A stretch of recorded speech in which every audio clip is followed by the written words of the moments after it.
हज़रत अब्दुल्ला इब्न उमर रज़ी अल्लाह ताला अन्हु फरमाते हैं कि हमने मस्जिद में मगरिब की नमाज़ पढ़ी।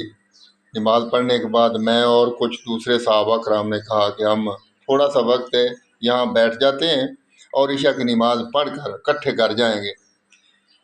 हम वहाँ बैठ के हजूर पाक सल्लल्लाहु अलैहि वसल्लम भी घर चले गए। थोड़ी देर हुई तो हजूर पाक सल्लल्लाहु अलैहि वसल्लम वापस बड़ी तेज़ी के साथ आए। ऐसे महसूस होता था जैसे आपका सांस फूला हुआ है। हमने पूछा, या रसूलल्लाह क्या हुआ? आप सल्लल्लाहु अलैहि वसल्लम ने फरमाया, आप यहाँ क्यों बैठे हो? तो हमने फरमाया, या रसूलल्लाह हम इशा की नमाज के इंतज़ार में बैठे हैं।